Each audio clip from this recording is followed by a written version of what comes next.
Hello, and welcome to this edition of At the Mic. I am your host, Keith Malinak. Let me get these annoying banners off of here. It's our first show, our first gathering of 2026. And I appreciate you making time. I hope you had a great Christmas break. I hope the new year is already treating you well. If you're not familiar, we do this live every Thursday and Friday, as a matter of fact, at 3 p.m. Eastern on X. It'll be available on YouTube and Rumble tonight at 9 o'clock Eastern, and then tomorrow morning at 9 a.m. Eastern. Yes, I think I got all that. Yeah. So on your podcast platform, so Spotify, Apple, they will have that tomorrow morning, just as my day job, Pat Gray Unleashed, concludes over on The Blaze, 9 a.m. Eastern tomorrow morning is where you'll find this conversation available. I'm grateful, as always, for Hero Wes for making all of the thumbnails and the animations. I got to play today's animation for you shortly. All that he does, you can follow him. See that? That's a fancy graphic right there. At Second Floor Dallas. That's his X handle. And then Gabby, her X handle is at Jeffy Apologist, where she, by the way, runs the Instagram page at The Mike Show. She was busy during the Christmas break. Putting up some fun Easter eggs, as always, like a year-end review. Great stuff that Gabby puts over there, so be sure to subscribe. Is that what they call it over on Instagram? I don't know. I don't spend more than 2 minutes over there a day, sorry. But Gabby does, and be sure to check out everything she does at The Mike Show on Instagram. So this is Thursday. It's at 3 p.m. We do a deep dive here. I'm going to get to my guest in just a moment, but if you're not familiar, we also gather at 3 p.m. on Fridays. We do a Friday live stream. We kind of hang out, just chill out after what's inevitably a very long week. That's just the norm now in the world. Am I right? There's going to be a full house tomorrow to start the new year. Brad, Rebecca, and Kelly will all be joining us. Now, I'm excited to tell you, this is where I normally hand it off and I talk to my guests, but I've got to tell you some exciting news, and I'll give you more details as we get closer. But we're going to start doing something on Wednesdays as well. That's right. More At the Mic fun coming up on Wednesdays at 3 p.m. Eastern. More to come on that. That will begin, if all goes according to plan, on Wednesday, February 18th. So be looking for, I'm so looking forward to that. So Wednesdays, Thursdays, and Fridays, you're not going to be able to get rid of me on X live all those days at 3 p.m. Eastern. Okay. Today, like I said, is a deep dive. It's a Thursday. And I just want to say that before I get my guest in here, as Americans, we have to decide unequivocally if we want to live in freedom or do we want to live under tyranny. And if the COVID era, the year 2020 and the years that followed that, if it taught us anything, it took a hypothetical and it made it a serious decision on multiple levels, on multiple fronts for so many of us. And some of you have jobs that tested you more than others. I've made it clear that the leadership at the Blaze had wanted no part to do with the COVID-19 vaccine. And I was so grateful for that. I remain grateful for that. The leadership there made the right call, but not all of you and not everyone had that option if you wanted to keep paying your mortgage on time and paying your rent on time, or just keeping your job, being able to put food on the table. And a lot of difficult decisions were forced upon Americans that should not have been. But we are a free people, and we don't need every aspect of our lives governed. If we get to make personal decisions, that's the way it's supposed to be. And unfortunately, our military was put into that terrible position under the Joe Biden administration, and the leadership of the military decided that they would have a COVID-19 vaccine mandate. And that's where we pick up our guest. Hang on a second, Lance. I want to put this up here. Hang on, I've got to find this. The video that I said, Wes. Lance, hang on one second. Wes made a video today, a little 10-second thing. And guys, this animation that he made is not far-fetched at all. And oh crap, there we go. Hang on. Look at this thing. You got the.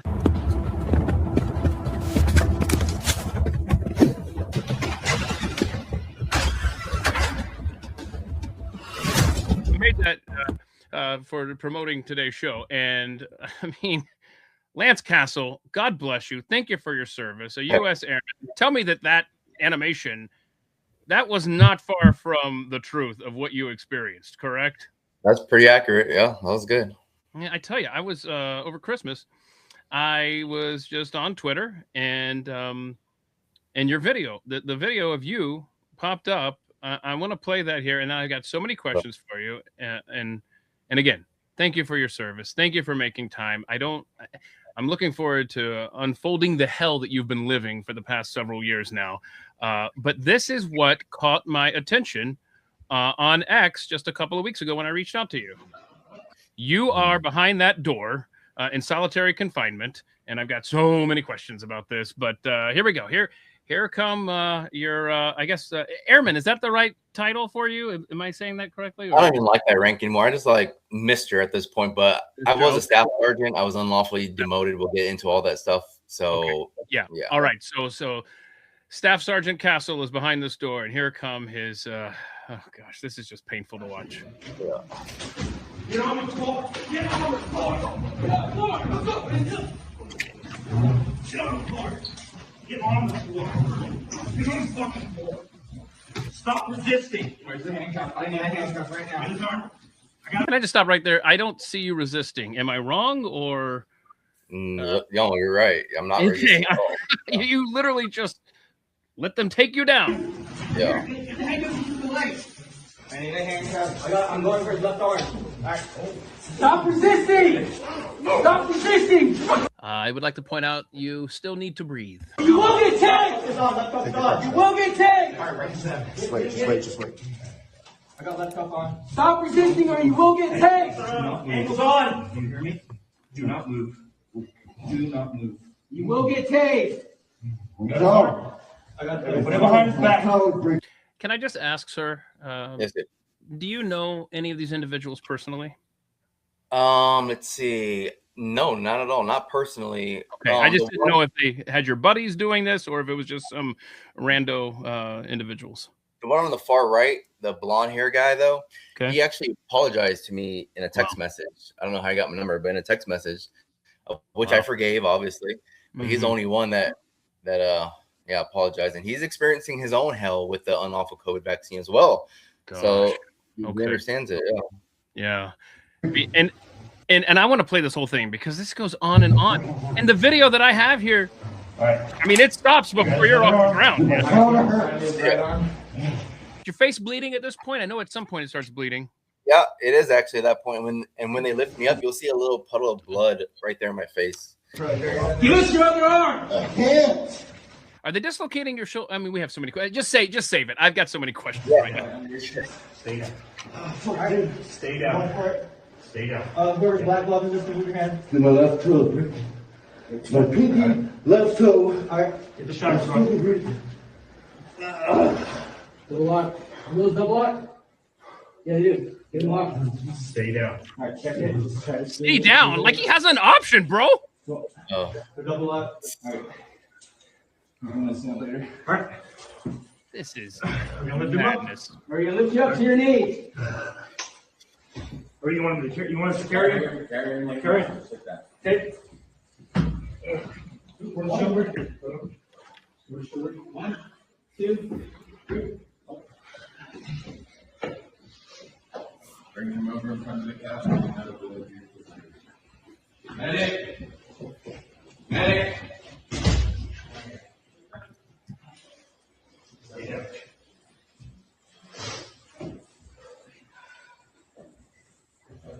I hope they're proud, man. Yeah, they honestly don't care at this point. There you are.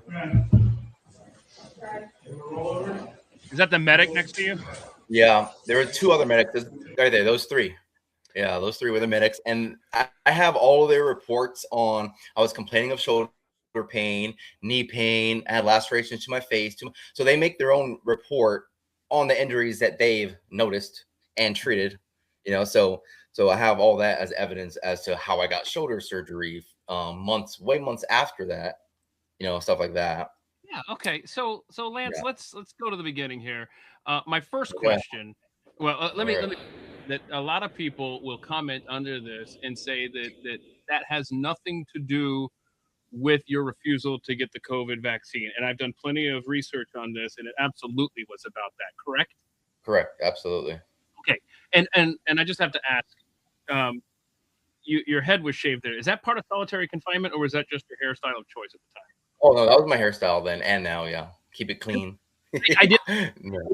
you even more. Okay, I just wanted to clarify on that. All right, so you at that point, that was what summer of 2000. Was that July 2021? No, that's April 11th, 2023. Actually. Holy crap! Yeah. Wow.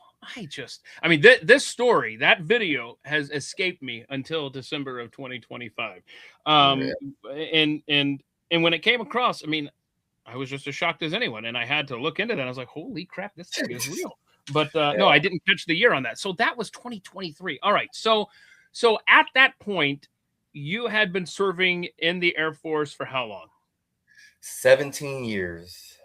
Okay. Any issues that you had along the way that they could bring up or anything until that point? So I had one issue 16 years ago, actually, on that date. Now it's like 19 years ago. But I did have an NJP from my commander for altering a PT score for a master sergeant that asked me to do so. And there's no reason for that. That was so long ago. I made due on that, paid my dues, extra duty, blah, blah, blah. Was never demoted from that. And it's important to state that because when we get into the mix of all this stuff, my commander will use that from 16 years ago of like he was previously demoted. And then he'll say that I had 2 demotions, one from him and one from then. So other than that, no, clean record up to that point. And actually, one of the documents that I sent you will even show that. Okay. Which document do you want me to get ready? And then I have a question while I'm. We can start on A. Can you find A at all? It's at the very bottom. Let's see here. All right. It's well, I've got 5 PDFs from you. What's the title of it? Ooh, 5? Really? Yeah. I don't know. I have no idea if it's 5. Is it the IG complaint for Colonel? No, it should be the most recent one. That's actually no subject, but it's just a link. Okay, I'll have to check that. You just now sent it. What, 12 minutes ago? Yeah. Oh my gosh. Okay. Holy crap, man. Now I see what you're talking about. All right. A. Okay. Hang on. I'm getting A open. All right. Let me get this all zoomed in. We're all fancy high tech here. That you said it was a chief sergeant that asked you to change his PT score, his physical. Master sergeant. And at the time, yeah. Anything happened to that individual for asking you to falsify records? A lot of things actually has happened since then. He at the time he denied it, and I understand why he would, obviously, whatever, because one of us has to go down. He didn't take the blame for it, and the whole point of that was so his airmen could PCS off to Germany. And I mean, like, it's not an excuse for me to say everyone did it, obviously, but back then it was really lenient. But I did it. I messed up 16 years ago. All right. Paid my dues, and he, you know what? He actually emailed me almost a year ago apologizing, which I forgave too. He knows that was wrong. We all know that was wrong. And the commander who issued me the NJP, his name's Colonel Rose, or back then he was Captain Rose. He becomes like complicit in all this too. Like, it's insane how it even happened because we're in Oklahoma back then, Tinker Air Force Base, Oklahoma, and now he'll be the group commander for Cannon Air Force Base. It's just wild how that came to be. But so that was only the issue. So here is what you were referring to. So this occurred at Kirtland Air Force Base, yes? Yes, sir. Yep, and that's 2017. All right. So look how much further that is. Almost 10 years later. Okay, and what is this telling us? This document here? It's just showing, like, this is where we're about to start. It's just showing 2017. I had this commander. His name is Diedrich Reese. He's actually, like, we could just read a little bit. Sergeant Castle's ability to confidently perform assigned tasks and jobs have made him stand out as one of the top NCOs in the unit. He has a history of superb Air Force fitness scores, where he takes part in competing. Like, blah, it's just a lot of good things that he said about me, and I didn't even know. It was a letter of recommendation for you, in 2017. Okay.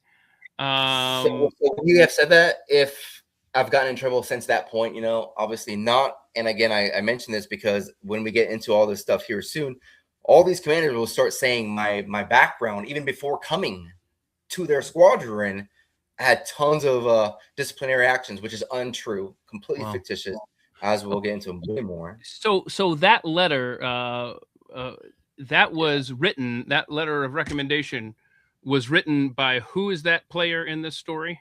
A commander of a squadron. I blacked out his name in this document a long time ago when I found it. But his name's Diedrich Reese, I believe. And the whole point of it is just showing that I had no issues before the COVID mandate. Is really it. Okay.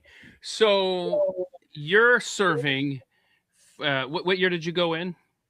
2005. 2005. So 2005 until, let's just take it up to 2021. The only issue you have is changing that PT score for someone that outranked you, that made that request. And you stop me if I get any of these facts wrong, man.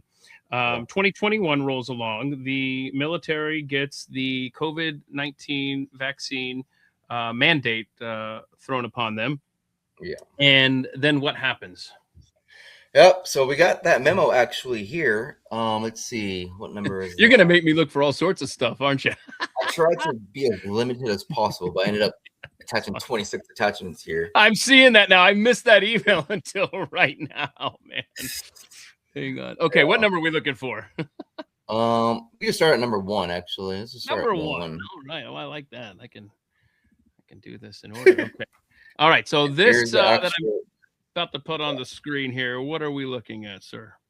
Just showing the order from my squadron commander to receive the COVID vaccine. Number 2 says mandatory vaccination will only use the COVID-19 vaccines that receive full licensure from the FDA. Obviously, no. Like, all those weren't available. We all know that now. So this is an unlawful order, is what I'm showing. It's a highly unlawful order because I order you. I see this here. Okay. Yeah. Gosh, you had to be so. Okay, let me ask you this: what was your mindset of the COVID vaccine? Did you know the train obviously was coming down the tracks? Had you decided long before, I'm not putting this in my body? And actually, I want you to answer that because I want to know what your mindset was. Because I know what mine was, and mine was from the earliest moments of them even talking about developing this thing. I was like, hell no, I'm not putting this thing. I don't need this thing, first of all. And I don't trust something that's been in development for 5 minutes. But I never had to make that decision. You lived it, man. So what I want to ask you is, did they ever get that into your body successfully? Absolutely not. All right. Okay. So a lot of people might say, hey, man, you sign up for the military. Oh my God, you are property of the federal government until you get your discharge papers. What's your response to that? Yeah, my response would be, like, where's the line in the sand for that? For instance, if a commander orders you to go to his house and clean up his bathroom and his cars on the weekend, does that mean you have to do that as well? The answer is absolutely not. That's an unlawful order. So if we can get the viewers to agree to that's an unlawful order, or if they don't think that's an unlawful order, and we could bump it up, we could be like, shoot your dog in the head or something completely ridiculous, right? That's an unlawful order. So if they can agree to that, like, no, that sounds like unlawful for my commander to order me to shoot my dog in the head. Okay, not every order is freaking lawful. Obviously, and let's look at it this way. I guess when you signed up, you knew the list of vaccines that you had to agree to. When you signed up, you knew going in that was what was going to be expected of you. Correct. Correct. This one, however, developed, along the way. And it was an emergency use authorization. And so it's got different rules that it plays by. But again, being in the military, I don't know. And I'm so grateful, though, to see those that stood against this that have been welcomed back into the fold But that has not been the case across the board, correct? Correct. Absolutely. Have you severed, like, what is your relationship with the U.S. Air Force at this point? Like, what Oh, yeah. and I don't want you to have to skip ahead. I want you to tell the story, but pick it up there. You get this letter, and then what happens? The fact that you mentioned that, I always forget to say my disclaimer, so let me hit it real fast. These are my views alone, and not the views of the United States Air Force or the Department of War at this point. There you go. Everything's my opinion, okay? And I'm still active duty. That's what I wanted to. Okay, interesting. Yeah. Okay. So, you get this letter. What's your reaction? What do you take this to your commanding officer? What happens here? Yeah, well, to answer your questions also, so we had Kamala Harris constantly saying all over the news media that if Trump was the one who mandated it, she would never get it. So that already contradicts them mandating it. And then also, Biden at the time he wasn't really coherent too. So that was also one of my factors that I took into consideration. But to answer your question, when I got that, I denied it. I did a religious exemption, which is the lawful way of how to do a religious accommodation exemption. That was going to be my next question. Yeah, and it was submitted and it was denied. It was blanket denials across the Air Force. From that point on, though, my commander was able to come at me because I was the last one in the squadron standing. We had 12 people total that weren't, or at least stated that they weren't going to take it, and then they all trickled down. Like, okay, I'll get it once the punishment started happening. Yeah. So punishments that your fellow guys were suffering. Yeah. If we could pull up number 2 real fast, this is just to show that the new Secretary of Defense, Pete Hegseth, actually has called it unlawful as implemented. That's helpful. That's got to be a helpful document to have, right? Absolutely, because it shows that the current administration has opinions of it. Well, actually, factual now. April 23rd, 2025. This was issued. Go ahead. Tell us about this thing here. Yeah. Service members adversely impacted by the COVID-19 vaccine mandate is what this whole memorandum is about. It's about him and Trump pretty much on their appropriate remedies for service members who suffered a wide variety of other career setbacks resulting from their principled refusal. To take the COVID-19. So at least our administration now is highly against it. Yeah. So, sorry. February 6th is when this thing was dated. And this is where they're gonna. The review board, right, is supposed to take up. Yeah. Can I ask you this? Were you surprised? I forget the number as I sit here, but I was personally surprised when I heard of how few of individuals across all branches of the military refused this shot. I would have thought it would have been a lot more. Do you know the number off the top of your head? I feel like it was just a couple of hundred, maybe. Well, I know the percentage, and I think the percentage was 98%. Across the entire military were vaccinated with one or more vaccines, mRNA vaccines. So that's pretty sad. Yeah. That's okay. Pretty, so it had to feel okay. So before we skip too far ahead to 2025, you in 2021 you got that original letter that we showed, and so what was your life like between 2021 and when we saw that that video of you, I guess in the brig, I don't know. What was going on over those 2 years for you, man? It was a slow snowball effect until after that whole confinement video. Then it started picking up faster. But everything just starts snowballing to the massive snowball that it is now. They moved me squadrons because I now find out that so these commanders, they have to have a certain percentage on how many people got vaccinated throughout the squadron. If a commander can report back to the one commander, my squadron is 100% vaccinated, how much better does that look than another squadron commander on that base that states his is 98% or 99%, Wow. And that affects promotion. And these officers, man, they want that next rank badly. This is like their, oh gosh, I can't even tell you how bad they'll do anything for that next rank. I love how you in your career got a request from a senior officer asking you to change a PT score. But did anyone at any time come to you and say, hey, I want you to sign this paperwork that says you took the vaccine, even though I know you didn't, just to help my numbers, or nothing that ever happened? Oh no, absolutely not. Okay. No. Okay. No. So, all right. How long had you been in that brig? Just that before break they- was 66 days. Oh my gosh.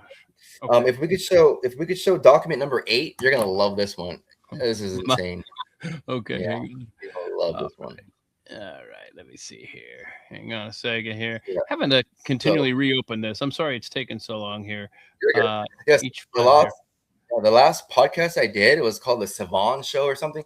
I showed no documents. You know, I just said everything, and his viewer base were like destroying me, assuming I'm over exaggerating, I'm lying, I'm being hyperbolic. I see. So now You're like, I got to bring the receipts from now on. Absolutely, yeah.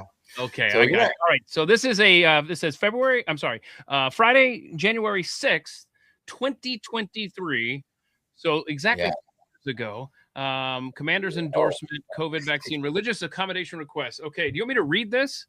It's pretty short. It's short. Yeah, go for it, please. Here's the process for the religious accommodation. Okay, so they're responding to your request to get a religious exemption on this, right? No, I was accidentally BCC'd in this from my first sergeant. Okay, Yeah. so all right, so set this up then. Who sent this? Who are they sending it to? And yet it was accidentally copied to you. Tell us who this is. Yeah, his name's Tech Sergeant Isaac Crispin at the time. He accidentally CC'd or BCC'd me. And this was supposed to be for the first sergeants across the base wide. And somehow I got into it because all the emails between him and I got lucky that he actually did this. But here, do you think he did this on purpose, or he was not a friend? No way. Okay. No way. So here's what it says there. Thank you for setting that up here, sir. Here's the process. Again, not intended for you. Here's the process for the religious accommodation. I'm also including the vaccination order. Pay attention to paragraph 3, where it says, quote, with full licensure approval from the FDA. That is the part of the letter that the United States Air Force messed up. As it refers to FDA approved Comirnaty. I don't know that word. I'm sorry. And some very Comirnaty. Okay.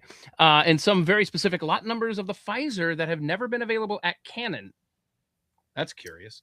I recommend changing the verbiage to, quote, with approval from the FDA. Please tell me this individual got reprimanded for saying we should. Of course not, Keith. Why would you? Absolutely not. Absolutely not. Zero accountability across. And it says that way it covers. This is what I was referring to earlier. The emergency use authorization vaccines as well. In other words, it didn't give approval to emergency use authorization vaccines. He's saying you should just go in and change that.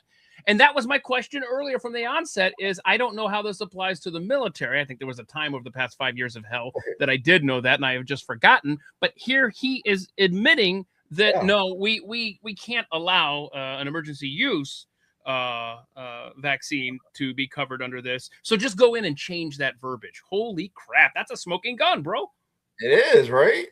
I have, and the smoking guns that I have up to today, my gosh, man, like it's so frustrating that I don't know what else to do. Right, I just keep at it, sending IG complaints. And this is why I have to come on air. Yes, and I want you to tell your story because I can't imagine being in your shoes. I'll just say that, and I can't imagine being in the shoes of whistleblowers like Steve Friend, former FBI agent who is often a guest on this program. You guys. You do the right thing, or you stand up for what's right, and you stand up for yourself. And clearly, you're standing up with the law here, and with what they have in front of them, which is the contradiction here, and saying, "Go and change, go scratch that out, and fix this religious accommodation thing so that it suits our needs." And yet, nothing ever happens to the people that are on the wrong side of this. And it doesn't ever seem, and I hope it's different in your case, sir, it never seems that justice is done or that anyone is ever made whole. Okay, so we're now in early January of 2023. You see this. What did you take? What did you do with this information? Because I surmise that in the 18 months or so between you denying wanting to get the shot to here in early January. What's going on with your life in the Air Force? Yeah, so like you said, I thought this was a smoking gun, but like just I've learned that there is so much corruption all the way to the top. And I'm not saying to our administration currently, but up to the point to the AFSOC command, like it just keeps going up and up and up. And we don't have one person to just stand up and like join the ranks of accountability, because they're going to be punished for it. And they don't want their retirement touched, or they don't want any backlash. There's a lot of people that don't want confrontation. Yeah. My gosh, man. It's just and you would think, if anywhere, the military, you would hope. Man, that's bad. I don't know. Yeah, I mean, you would think that maybe there's some integrity here, but yeah. Okay. Right. And so what is happening then? But between 2021, 2022, leading up to what you thought there was a smoking gun. Yes, I've got this in my possession. How great is this? What had been going on? Had your buddies, I mean, were they giving you the cold shoulder? Were you getting crappy assignments? What was happening, man? So buddies, well, no, I had no one almost that did not accept the COVID vaccine. So it was almost me by myself here, Yeah. But did they not understand your point of view at all? Or did they just become absorbed into the Borg? Absorbed. Like I'm telling you, so few of us that it's like a cult, even in the military, huh? Right. And oh man, I don't want to like destroy the military, the members in it that I've met, but man, I'll just say there's tons of cowards. There's tons of cowards in the military, especially in the Air Force. And there's only a select few that are actually courageous, bold. There you go. I said it right there. Like a lot of people probably think that the military is nothing but bold, courageous warriors, but no, absolutely not. No, not in my opinion, at least. And I did say opinion. Just in case you want to try and charge me with that. Okay, so then what happens, man? So my letter or my religious accommodation exemption is finally denied, which is B. Okay, and what's the date on that? Do you remember off the top of your head? Yeah, I'll pull it up with you. It is March 3rd, 2022, and B is all the way at the bottom. And this is denied by the Surgeon General Robert Miller, and it was wrong, like especially looking at it back today.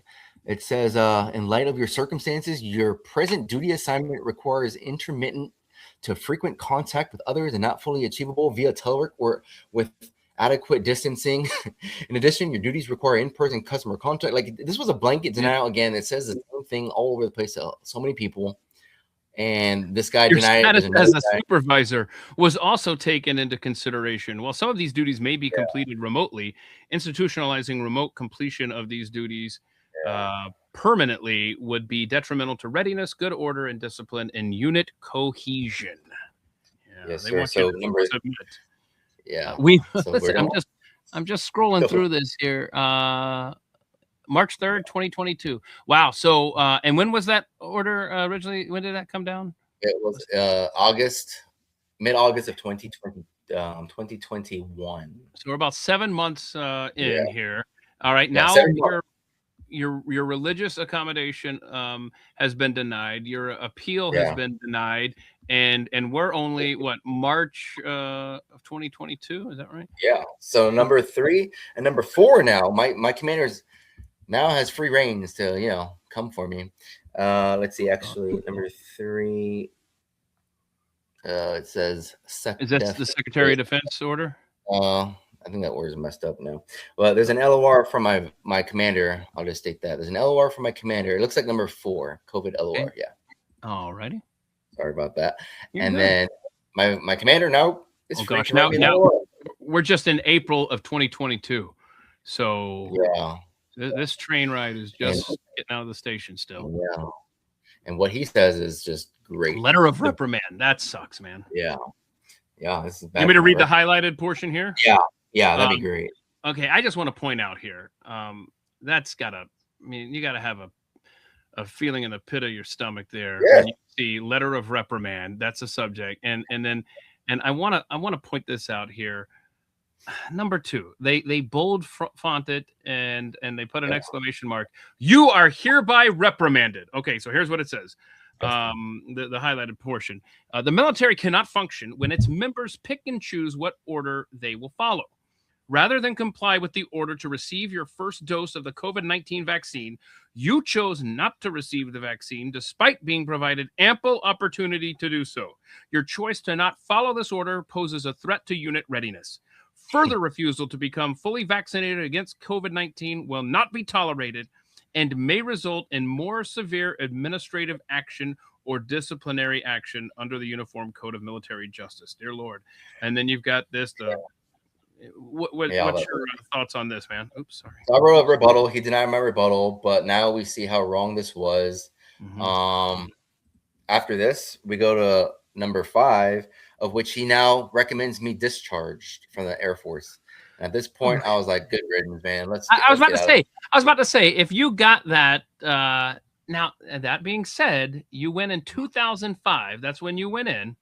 Yeah. 17 years now, you've got to be thinking, what kind of retirement am I, right? Yeah. Because I assume that they would sever any opportunity to collect that, right? The answer would have been no retirement, actually. Yeah, that's what I'm saying. Yeah, 0 retirement. I was so close. Retirement. Okay, yeah, okay. So the highlighted portion, it's about. Okay, go ahead. If you just read the paragraph above it, I didn't highlight that, but number 1, just that first sentence, you'll love that one. You want to read that? I am so who's writing this again? My commander, Vasquez, Enrique Vasquez, now retired, but like oh my gosh, 2026, like this is when I start to come for them legally, and justifiably and nicely or whatever. This says, I am recommending your discharge from the United States Air Force for misconduct. How kind of them to say minor disciplinary infractions. And then this is the authority for this, the code and all that stuff, general discharge. Let's see. This action could result in your separation within under honorable conditions. General. So were they still offering you an honorable discharge at this point, or no? Under honorable conditions. Yeah. So okay. Okay. Instead of saying dishonorable, they have to be convoluted. Yeah, exactly. And then it says, I am recommending that you receive a general discharge in paragraph 1, second sentence from the bottom. So a general's not good. Not good. Especially after 17 years of honorable service. Understood. Yeah. Okay. Well, so now it's getting it's getting real for you. And we're about where in the timeline? This is I think that's June of 2022. Yeah. So we can see the snowball. This is, if I just start talking about the cell extraction, especially all those comments that people are saying, like, there's no way it involves the COVID. Right. This is so mandatory for me to even just try and say. Are you at this point in your story? Are you thinking, holy crap, I am still 2.5 years? Like, were you thinking like this? I'm still at a minimum of 2.5 years away from any kind of salvation coming in the form of another president, another administration. I can't hold out this long. I mean, what's going on in your brain during this time, summer of 2022? Exactly correct. All these first sergeants and commanders, they're like, he only has 2 years left. That's like a long time under a hostile work environment with unlawful orders. Hold on. Were they talking about Joe Biden? Oh, no. Oh, okay. When you said they've only got 2 years left, I'm sorry. They were referring to you. Yeah, referring to myself. Yeah. Because you had 2 years left on your commitment. Is that right? Okay. Yeah, correct. Yeah. Okay.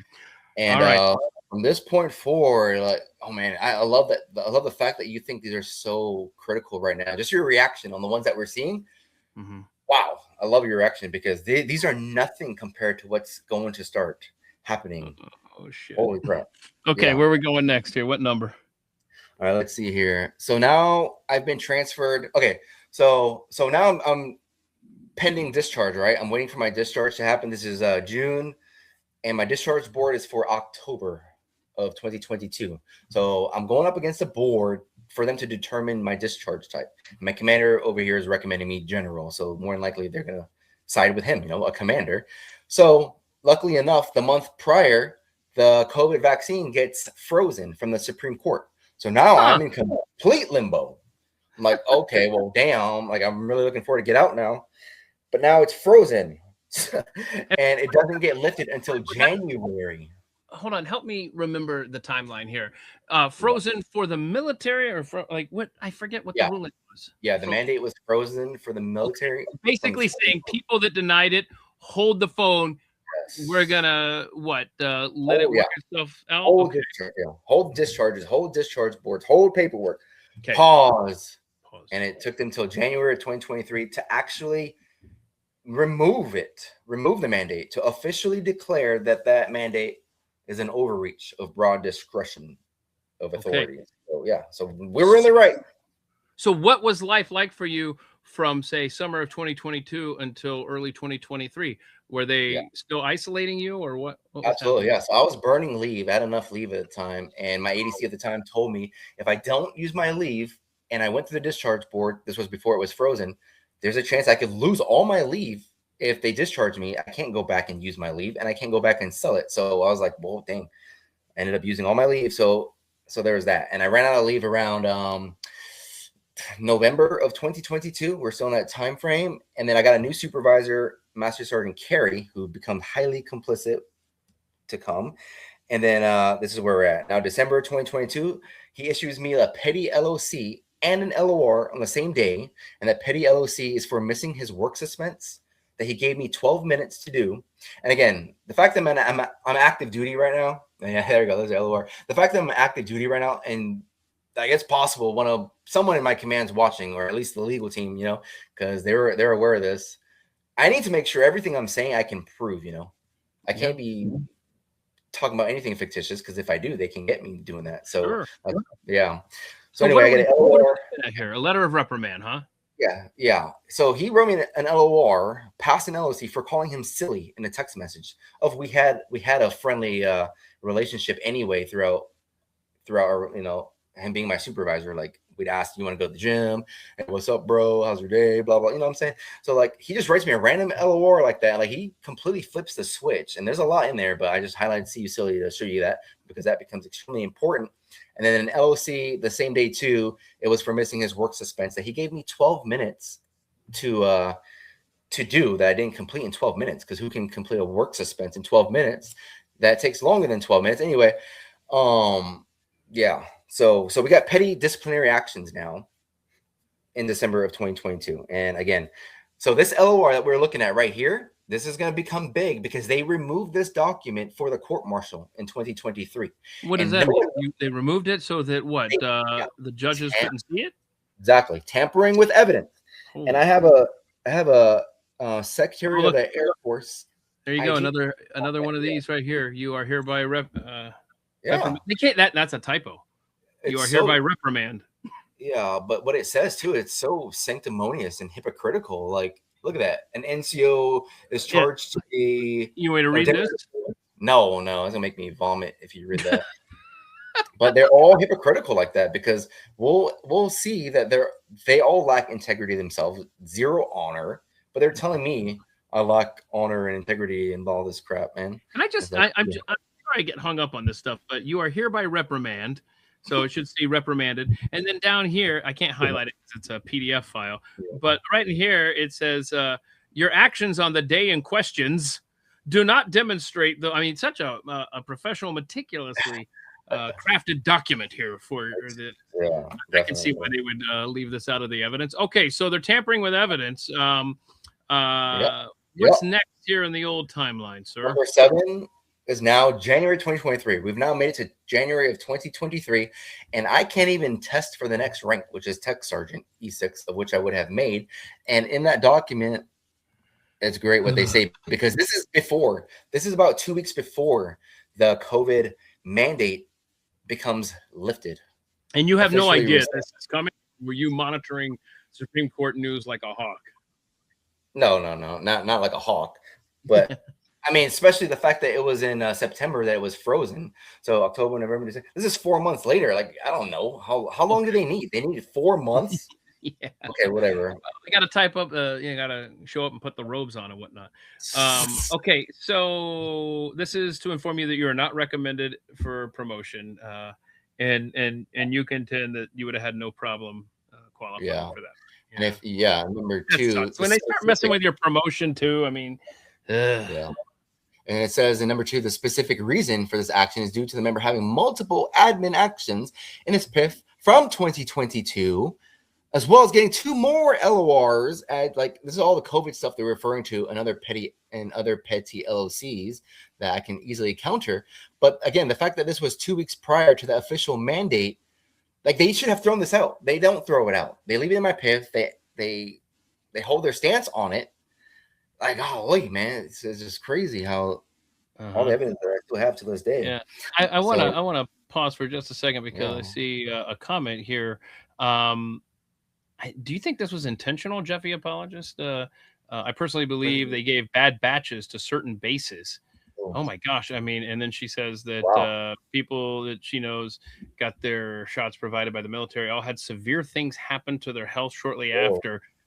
Little sidetrack here, but anecdotally, Lance, did you do you have people that you know in the military that had mysterious, things happen to their health after getting the shot? Absolutely, and not even anecdotally, factually. His name's Jet Forgy. I was his supervisor. He got that COVID vaccine. I told him not to, but he got it. Until this day, he's now experiencing significant heart conditions, and he's only like 23, 24. And it hit him hard too, myocarditis and all that. So yeah, that comment was on point. I can't say for certain. Some bases were given. Did he ever come to you and go, "Damn, bro, you were right"? Yeah. Oh, absolutely. Yeah, we still communicate to this day. He's out of the Air Force now, medically discharged. So like they completely screwed him over. Okay. I would love to know the percentage of people in the military alone that were affected, just to kind of compare that rate to the general population and what's on VAERS. Should we go to document 8 here? Let's see. Document 8. Oh, no. That was an accidental first sergeant email that I received. So we can now go to number 9. And this one, this is now the snowball where it's going to get insane at this point.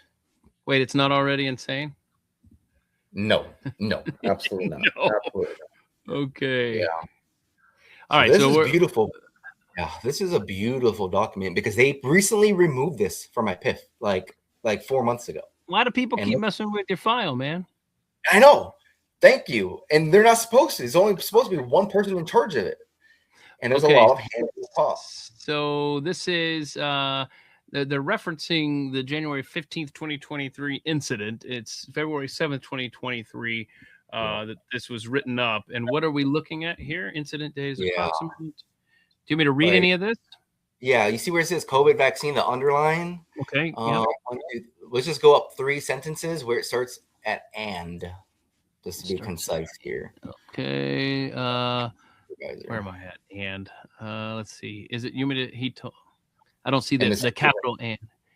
Yeah, it's not capital. Sorry. Yeah. Okay. I'll just start here. Is this a good spot? He has been vocally disparaging of every level of leadership within the LRS, Air Force, and U.S. government at large. He has told other airmen that they are going to hell, and the supervisor from his previous work center believes he may be an insider threat and that he has been potentially radicalized by an anti-U.S. government group in the wake of his refusal to take the COVID vaccine. Do you want me to keep reading? Yeah. Actually, yeah. Keep reading. Okay, I have instructed the in-flight personnel not to meet with him one-on-one, to avoid all interactions with him, and under no circumstances to go to his home. I believe Staff Sergeant Castle exhibits almost every indicator of an insider threat and should not have access to any sensitive materials or areas until after this pending actions are resolved. Again, more typos. No, anyway, so all right. Are you what they say? You're a threat? So there's a lot to unpack here. A lot. Were you radicalized there, Lance? Absolutely not. Because you wanted your bodily autonomy? I mean, that qualifies you for... It was like egregious and arbitrary completely. But the fact that they said I'm telling other airmen they're going to hell, I was literally talking to the guy I just mentioned, 40, about what the Bible says about hell. And that's when I became a Christian around that time. I was reading my Bible a lot. And he was actually asking me questions about that stuff. So the fact that some supervisor walked by and heard me talking about hell and just throws that in there as if I'm telling everybody, like he says, he has told other airmen that oh my gosh, like how out of context that sounds ridiculous. I could say damning. That might fit. No, but so you're basically witnessing to someone there, and they're taking that and putting it into this report to make it sound like it's something that it's completely not, huh? Yeah, and that's not even anything yet. And then it says the supervisor from his previous work center believes he may be an insider threat. Yeah, we read that. Okay, and it says in the wake of his refusal to take the COVID vaccine, which is a cause and effect, they're blaming my refusal to receive the COVID vaccine is the reason why I'm declared an insider threat now and potentially radicalized by an anti-U.S. government group. So why this is so important? Because they're going to now remove in the wake of his refusal to take the COVID vaccine. Like they start to try to be all meticulous, and there's so many hands in the pot, they become careless.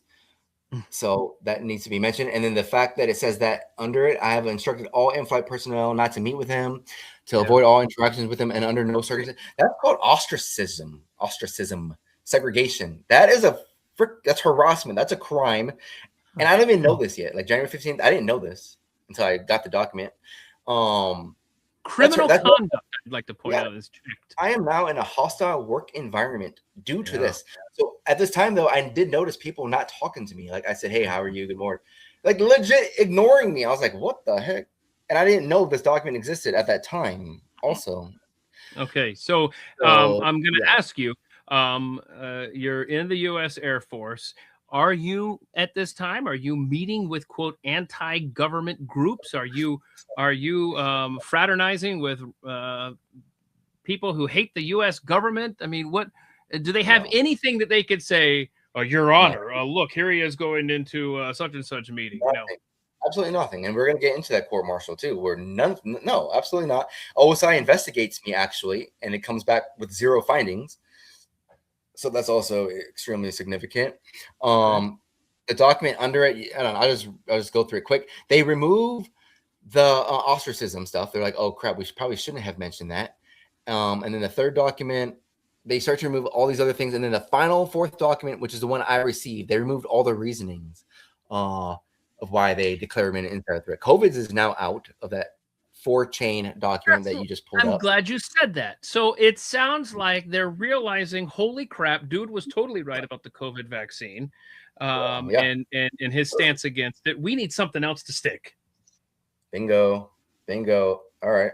Yeah. Since we're on that, now we're gonna start getting into serious stuff here. Oh boy. So all right, here we go. Number 12, number 13. This is where. Oh my gosh, these are still big to this day.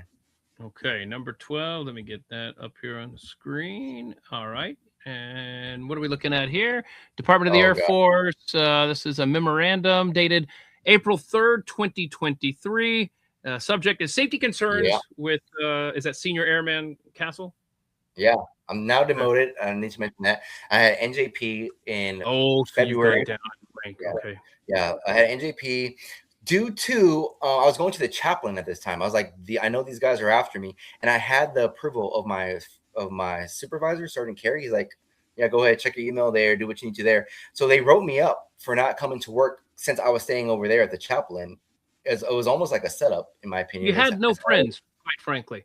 You had been by design ostracized and put on the outs, which if they want to talk about company or if they want to talk about readiness, hell, I don't know. The fact that you guys are isolating a member of your team seems not helpful. So was the chaplain, I mean, did you get any kind of sympathetic ear over there?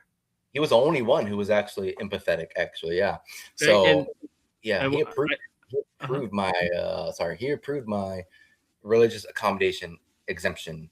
But even though he approved it, my commander denied it, and he'll admit it on the stand too. Like he just did not care. Complete authoritarianism, tyranny, dictatorship, leadership. So this document, though, oh wow, okay, yeah, this one's big. I'll just read number 1. Concerning the issue with Castle, there have been concerns amongst the NCOs that have been involved with this situation. There are clear indicators to which we are trained on to look at for a potential active shooter. Yeah, thank you for that reaction. That's what I wanted right there. So now I'm freaking, like you said, all the COVID stuff I was right on. They need new stuff. So this is how I'm about to be arrested. You know, this is why they're building a little paper trail that I'm an active shooter now. So yeah, it's like egregious, right? I mean, again, every time you get one of these documents or experience one of these situations, I mean, your heart has to sink. Are you regretting signing up for the Air Force at this point? Are you you must be reliving the last 2 decades of your life, thinking, "What the hell have I done?" Yeah. And I'm sorry you were put in that position. I mean, this is madness, man.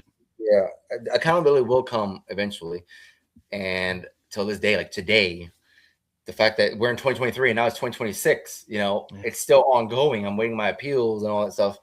Okay, so Oh no, you're an active shooter, according to that letter. Are we going to document 13 now? You said. Yeah. Okay, So, so this one, now. another Sorry, memorandum here. I'm just looking for a date on this. About the same time, is that right? Yeah. This was April 3. The other one was April 4. Okay, here we go. Oh, sorry. So vice versa. The other one's April 4. This is April 3. So they set this one up first. They set this one up first, and you're gonna love this one too. Okay, so this precedes them labeling you as a potential active shooter. This says there has been an increased safety concern. So they're setting the stage. There's been an increased safety concern for engaging with Senior Airman Castle. Again, the demotion. What's T Sergeant? What's that stand for? Tech Sergeant. Tech Sergeant. Tech Sergeant Cleveland. Tech Sergeant Cleveland, am worried for my work centers and my family's safety. The longer the situation goes on and we engage in text messages, emails, or other communication has led to a potential target on myself or the people around me. I want the record to show I'm addressing my potential endangerment concern for the people around me, both family and coworkers. It has been stated that there is a concern about Senior Airman Castle collecting names and targeting members who are in communication with leadership or who have crossed him. Are you collecting names and making a list, a vendetta list? Lance? Right. No, absolutely not. So I don't even know how that was able to happen. I think she got told by my supervisor, Sergeant Carey at the time, to do that.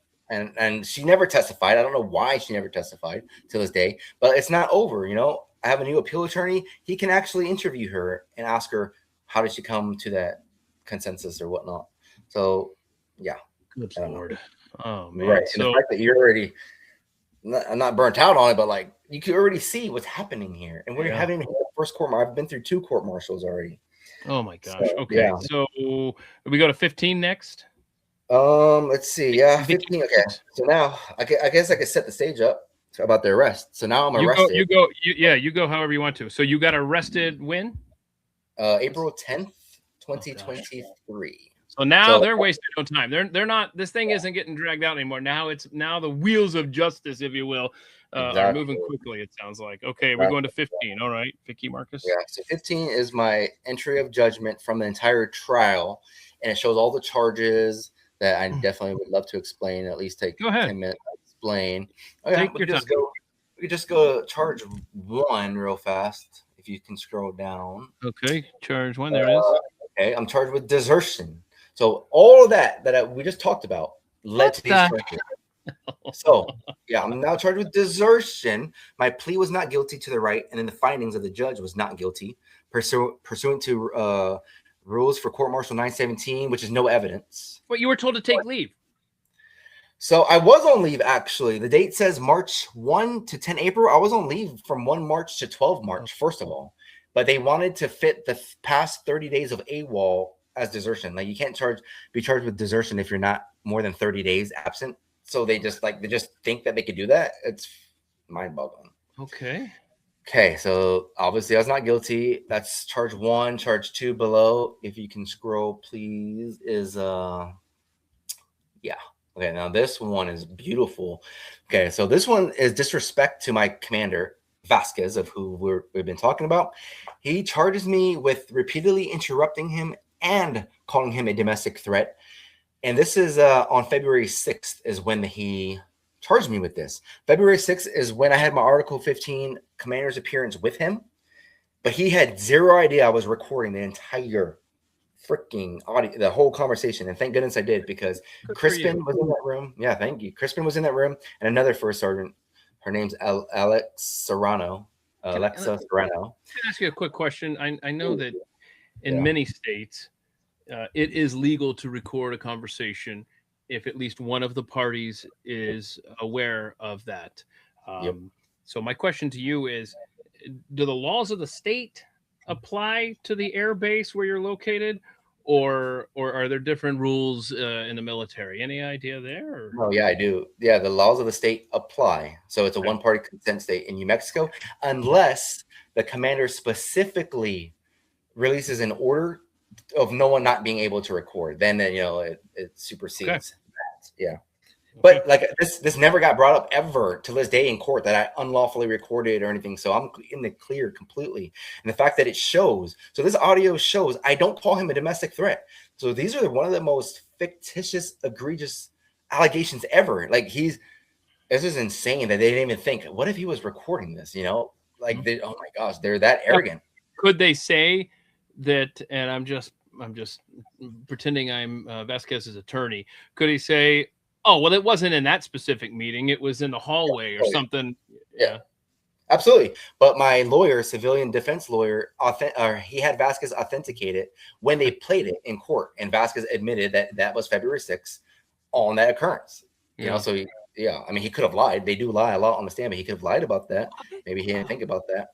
But just to show right now where we're at, they're charging me with fictitious allegations. That, oh my gosh, like, if I didn't record that, there's 2 first sergeants in the room and a commander versus me, now a demoted staff sergeant. Who's going to win that in the credibility sense? Them. Yep. Okay. Yeah. And when the audio was played, the judge talked about it. She's like, he didn't even interrupt him or call him a domestic threat. So she dropped that charge on day 1, actually. But now she sees what's happening. Oh man, I love that judge. And this is why I thought court martials, you can't be touched in court martials because there's justice and all that stuff. But my second trial, when we get into that, oh my gosh, that was one of the most corrupt trials ever, and that I'm still trying to seek accountability on, completely different from the first one. So what do you think of that real quick though, that he thought he could charge me with fictitious charge like that? Yeah. I'm so glad you were recording. My gosh, how many charges are on this document? 5? There's 7. 7? Okay. Anything else that you want to go over here? Yeah. I see. Okay. Or the disrespect to Kerry, they already charged me with that with the NJP, which is why I got demoted for calling him silly and not standing in parade rest when he gave me an LOC, of which I did stand in parade. So the judge calls him out on that, which I have audio of too. The next one, the assault, they blame one of the cops' knees dislocating on me. They literally wrote, I'm being charged with assault. Remind me of the date of the video we started the show with. 11th, April 11th. Okay, so this is April 10th, right? Yeah. Let's see. Around April 10th, 2023, assault of senior airman Diedrich D. Kelly, who is then accused of having the execution. Okay, so what are they alleging here? That you struck him in the leg while he was trying to arrest you, or? Wait, so I was put into a restraint chair when I was brought to confinement, and they were trying to take all my clothes off for a strip search, inspection to see if I have any contraband in orifices, if you know what I mean. I do. And so, do they manhandle you, or do they let you disrobe on your own? They manhandled me. I don't consent to it, but they don't care. 7 guys throw me in a chair. This is before that video. This one's not recorded, actually. So this is the day before that. And so this guy, Kelly, his knee dislocates, but that's because he has an injury of his knee always dislocating from a prior injury. Like it pops out and then he has to have it popped in. So it popped out of him trying to untie my shoe, and he testifies to all this.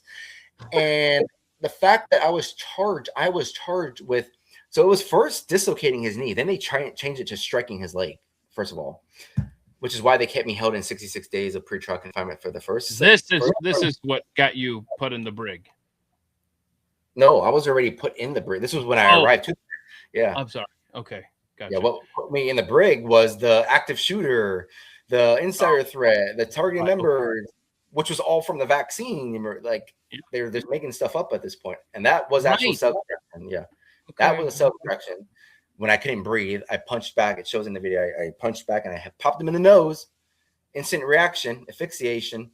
And then they charged me with punching him in the nose, which was originally breaking his nose, but they changed it to punching him in the nose due to it not breaking, actually. A deviated septum or whatever. Yeah, go ahead. And are you saying you did or did not punch anyone in the nose? Absolutely punched him in the nose because I couldn't breathe, but it was self-defense because I couldn't freaking breathe, you know? Mm-hmm. Yeah. Okay, so we got these 7 charges here. Do we need anything else on this document, or we go into another one here? No, we're good. Good Yeah, Lord. I have an audio here that I have pulled up. On your end there? Yeah, Okay. All right. So this is to show your viewer base. This is my my commander here, and we can see just hear his tone, hear everything. So let's see here. And what's the setting for this audio you're about to play? Yeah, this is the court martial of the judge asking him questions specifically. Why did he schedule me a TTM before my arrest? Did you think the TTM was needed? Obviously, he has to say yes to that, because if he said no and he's scheduling TTMs, which are team treatment meetings, that would be abuse of authority. And then she asks him, if you thought the TTM to be necessary, why didn't you have him be brought to his mental health meeting instead of to the confinement center? And he literally answers, he thought it was a done deal. His reason that he didn't bring me to my team treatment meeting that he scheduled for me in advance was because he thought it was a done deal. Like, retarded answers like that. Yeah. Oh my god. Okay, so this is audio from the court martial. Yes, sir. Okay, timestamp is Carrie Super. Well, before I even say that, though, also they announced on the stand that they changed my supervisor, Sergeant Carey. They changed my supervisor and all the stuff when it was revealed that they actually didn't. So they're lying under oath, which is perjury. Like, these are the charges that these are the allegations, that I still need to file on them. But in order for me to do so, the IG department needs to declare like it's authentic or, oh my gosh. But they're in on it too. Like, they're all just protecting everybody. It's friggin' ridiculous. Yeah. All right, here we go. We can just play this one. Tell me if you can hear it, please. You see an airman who is exhibiting irrational behavior, and that's what you told mental health is, it's irrational. And then he tells you that he has irritability. He tells you he has PTSD, and he tells you he has major depression. Whether you believe him or not, you see something that's not right. That's the irrational behavior. And then he tells you that there might be an explanation for it. Did you talk, and you didn't talk to JA when mental health told you that you shouldn't do a CDE? I did talk to legal a couple times, but I don't think I did on that topic. I can't remember at this time. Okay. And as his behavior continued to be irrational and continued to escalate, you didn't go back. So they didn't even discuss that. You believed. Yeah. Oh, here's that part. You believed that was necessary. How do I? Because again, everything was just said. There was nothing official from the profession, right? Because I'm not a medical expert. Right. And so when you scheduled the treatment team meeting for April, you believed that one was necessary. Get everybody in the same room so you could talk. Put that up. Bring that up a little bit. And I think that you said you invited security forces and OSI to that because you had concerns about safety. Yes. Based on confrontational issues. That was one of the topics, yes. Okay. But you believed that it was important to have the treatment team meeting. Yes. When security forces notified you that they picked him up at the gate, why didn't you ask them to deliver him to the treatment team meeting if you believed that was necessary? Yes, I thought it was just a done deal. He's arrested. Just once that happened, I didn't make any more decisions after that. Yeah, so there's that on that. So when you return to the base, is that the voice of the judge that we're hearing? Yeah, the female. And she's asking, what's his name? Lieutenant Colonel Vasquez, Enrique Vasquez. So were you allowed to roam freely after that once you got back to the base? Is that what she's trying to establish? No, she's asking essentially what, like, he scheduled me a TTM, team treatment meeting, which is a meeting of your mental health provider, the commander, the first sergeant, and they're supposed to discuss, if that's necessary, why aren't you taking him straight to that, right? Right. And, oh yeah, so I didn't even say it. I was on my way. So this is how they arrested me. I was going to base for that meeting, And then that whole meeting was a ploy. It was a complete conspiracy to set me up to have me arrested at the gate and then bring me to confinement. So he's definitely abusing his authority on that. So they lied to you that you were yeah. there for I guess a mental health meeting. Right. When it was really okay. All right. Where are we now on the So documents? Oh wow. So like we could have a whole 3-hour discussion on the court martial alone, you know. Alone. So me jumping all over the place like this. Yeah. I mean, it's necessary to be laconic here, but like I just want you to know there's like 6 people that testify that all complete lies across the board. So after the court martial, I was acquitted of all charges. Lo and behold, I'm brought back to that same squadron and under that same squadron commander. My first sergeant now, this is always first. This so many first sergeants get swapped throughout this, but my first sergeant now tells me that the group commander, which is Colonel Barry Roche, and the wing commander, Colonel Jeremy Bergen, he literally name drops them and tells me that they want me to go back to my squadron under my own career field so I don't feel reprised and retaliated against. So it's like not even sensible at this point. Does that make any sense at all? So they want you to just act like everything's fine now? Right. Exactly, yeah. And I have a little recording on that. This one's a minute. This is a Collins. That actually plays out. All right. So now, also the flip side of it is that we did reach out to see if there's any alternate duty location for you to work. And we actually had a meeting with Colonel Rhodes earlier this week, and we sat out and talked about it, including we talked with CDE as well. We had mental health there. We had the lead JAG, Colonel McGarvey was there as well, to kind of discuss that. And long story short, Colonel Roach and Colonel Bergen both decided for you to come back to the squadron. Now, again, I would say continue to work with Captain T. All right, let's go on that. So there we go. Okay, so how are you feeling about that? Like, are you like, hey, my life's getting back to normal? Or no. Where are you now mentally here? Yeah, it's to be continued. I knew that this would start happening. The day I won my court martial, I told my fiance, I was like, I need to now be recording absolutely everything just in case it ever goes to a second court martial, which I never thought it would go to, but it did.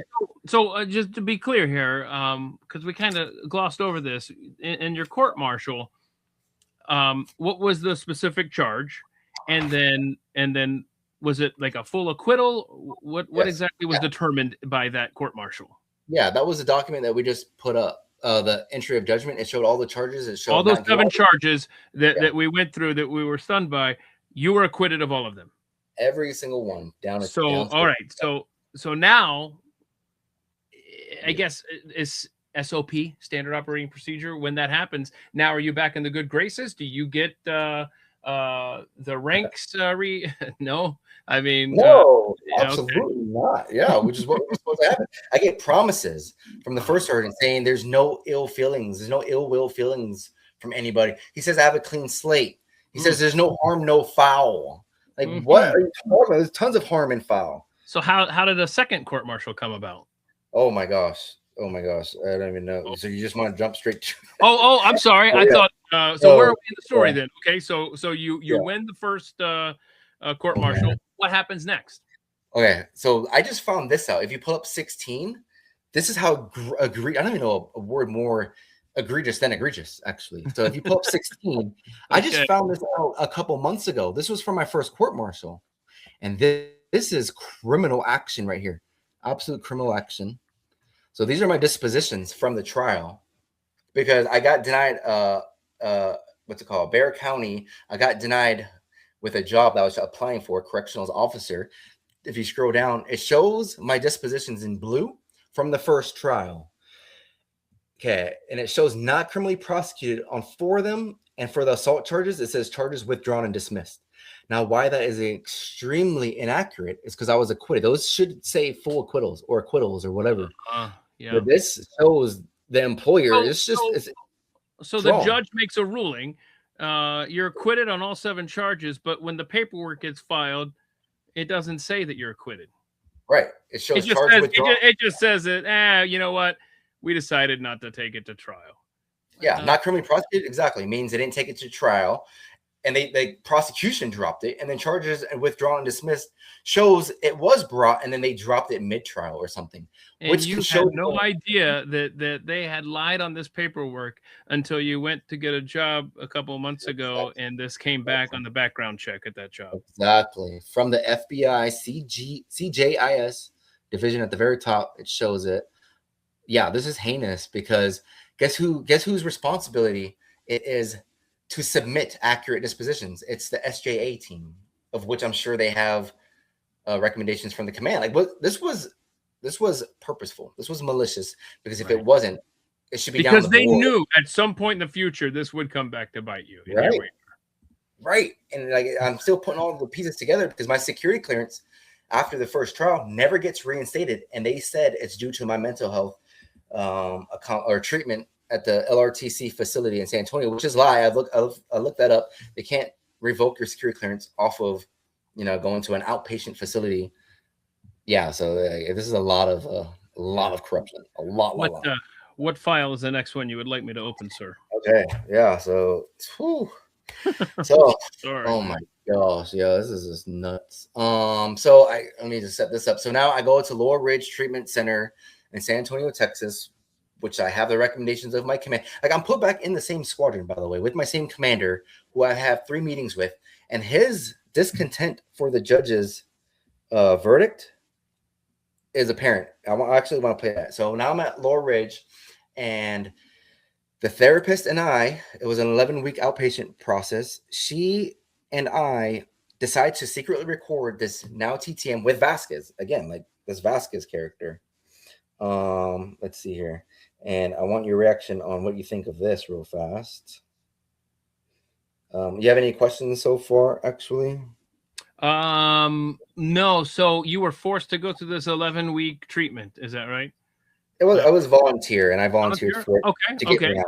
Yeah. And your therapist is suggesting you record a conversation with this commanding officer, Vasquez. Yeah, that she's about to have with him. Oh, she's having it with him. Oh, I got you. Okay. Yeah, and I'm in the room too, so it's not like secret. Okay. But here, check this out real fast. And at this point, my record of trial from my first trial has not been released yet. So the audios, anything has not been released. And this is 3 months after the trial now. 3 months after the trial, you got a glimpse of what my commander sounds like on the stand. He was like, "Oh, I don't know. It was a done deal. I don't recall." Like a lot of I don't knows, right? Mm-hmm. So now look how confident he is when he's speaking with her. Yeah, no, and I understand that, sir. But with all due respect, I mean, I think the situation is kind of different. Castle is kind of a different circumstance, considering that he was put under investigation, or if I'm not understanding, it was by you, one of and he has to work directly under you, and that creates this kind of dynamic unless this is. I mean, have other service members gone through this? No.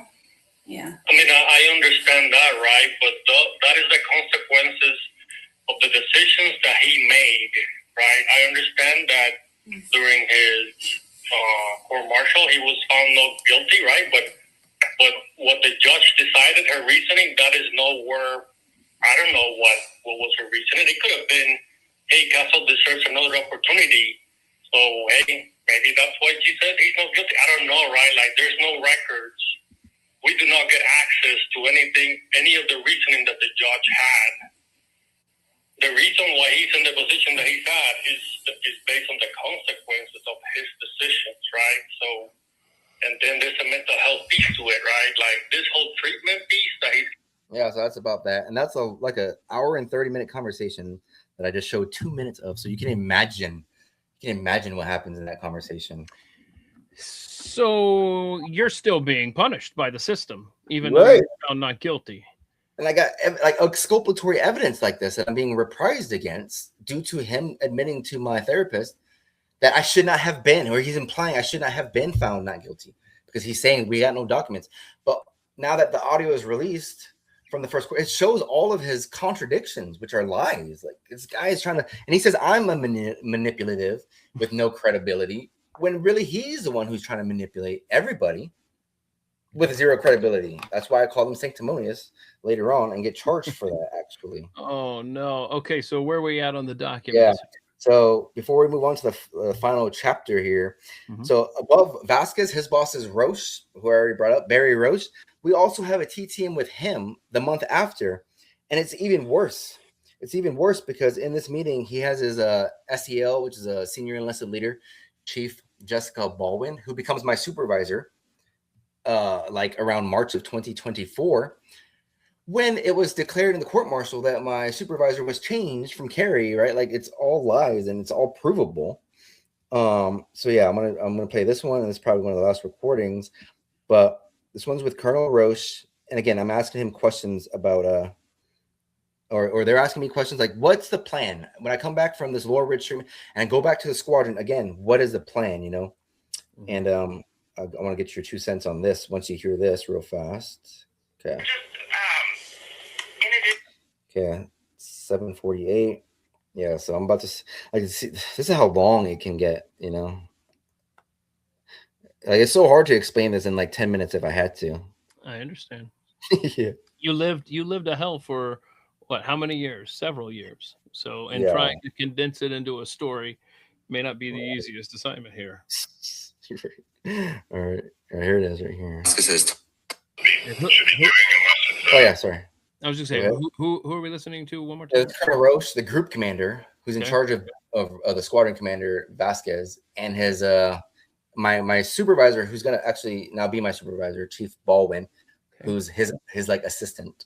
Teleworking is not something that anyone in the mission support group should be doing unless it's a remote work type of situation where somebody has a skill set that misses on the spelling side that we just can't hire to.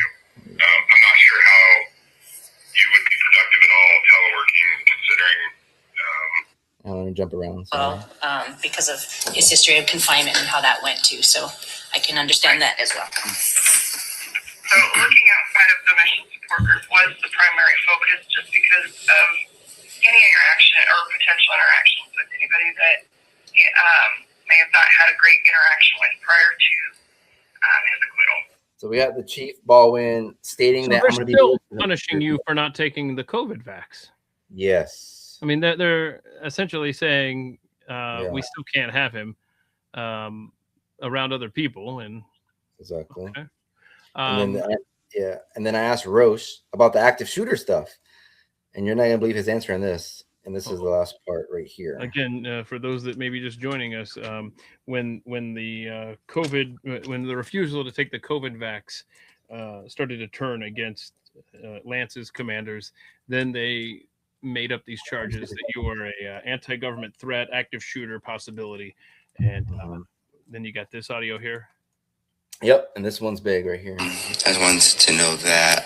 Also, I just wanted to ask Colonel Roche, sir, were you aware that I was deemed an active shooter throughout my squadron and an insider threat? And then there's paperwork that they filed on me saying I'm a criminal conduct activity and potentially radicalized towards an anti-U.S. government group. And then also another thing, my PIF, that another separate supervisor, Tech Sergeant Cleveland, wrote that it's been stated to her that I've been targeting members within my squadron that have been in communication with leadership or have crossed me. So they're pretty much trying to paint this picture that I'm like essentially out to kill people now. And this was a couple of days before I was arrested and detained for 3 months in jail. Were you aware of any of that, Colonel Roche? Not all of it, but a lot of it, right? And I'll say that there is a lot of paperwork, right? But what I'm focused on. Hold on. Airman Castle in my brain. Yeah. Hold on. There's a lot of paperwork. You're right. And he apparently isn't taking the fact that you were a possible active shooter seriously enough to even be told that or care about that or what? Right. Because he's complicit from the first trial. Vasquez pretty much had to have his permission on paperwork to go with the charges, and he signed it. like they all signed it up to the wing commander at the time before But there's a Bergen. lot of paperwork, Lance. Yeah. I can't, maybe you're an active shooter possibility. Maybe Right. you're not. I don't know. Details. Okay. His answer, one of his answers was, I said, are you aware of any of that? He said, not all of it, or not all of it, but, not, what did he write? I wrote it down. Aware of not a lot of it, but some of it, or something like that. Yeah. And you think that would stick out? But some of it. Oh yeah, Lance is the guy we thought might shoot up the place. Yeah, you might remember his name and might remember that charge. Okay. Right. And then what happened then? Let me see. Is you, you being healthy and leading a productive life. I don't care about the Air Force part of it. The second thing is for your time remaining in the Air Force, right? I want to see you succeed. So if all the stuff that you're saying was written and documented is all false, then I would like you to prove it to me. Okay, absolutely, sir. I have zero opinion one way or the other. I am non-biased in this issue. I just know that there are multiple people, and I know the one thing that I am tracking for whatever reason, and it could be right or wrong, is that you failed to show up to work for an extended period of time, or you were at work but not at work, if that makes sense. Yep. And so, again, that could all been for, the absolute right reason. But hold on. You can pull that audio down just a little bit when you're playing it. But my question is, were you not? Is he referencing when you were told to take leave or stay at home, or? So there is this time that I stopped coming to my duty location because I'm aware of everything that's happening, the hostile work environment. I didn't mention their text messages were subpoenaed for the trial, and it showed they were making me they're trying to have me go to all these meetings with Carrie, who I explicitly stated I cannot be around due to my blood pressure being around 180 around him, and he's just lying through complete lying. They're setting me up for more paperwork. Captain Lawrence admits on the stand that he didn't find any of my diagnoses real, or he thought I was exaggerating and being hyperbolic. So just tons of contradictions like that. So he's referring to me not being at my duty location when I was at the chaplain, stuff like that. Oh, wow. Yeah. When I wasn't, because of the hostile work environment that they were doing, like literally declaring me an active shooter inside. Like, what? Like, I don't know what was going to happen if I did go to my duty location. But anyway, the judge was the one who had purview of all this, right? And she declared me not guilty due to the whole investigation that she did behind the scenes also in her chambers. But the thing is, this is 3 months. This audio is 3 months after my trial. And like, you just hear him. He's like, you have a lot of paperwork. There's a lot of things that weren't considered in the court-martial. Like, yeah, that is not a clean slate that I was promised. And with the job position that I was promised to be moved to squadrons to the ops group, of which ends up being denied when I go back to my squadron. So yeah, we're in January, February 2024, and that becomes denied. That job position that they promised me in the audio here, that's all on my YouTube channel. That, like, it was a lie. I think it was to set me up again for them to have, access to me, I guess. And yeah, it gets crazy from there. That's everything I just explained was pretty much chapter 1. And so in that timeline, that's where your commander denies your your informal Article 138 complaint, redress for proceedings. Well, explain to those of us not in the military, what's that process supposed to be?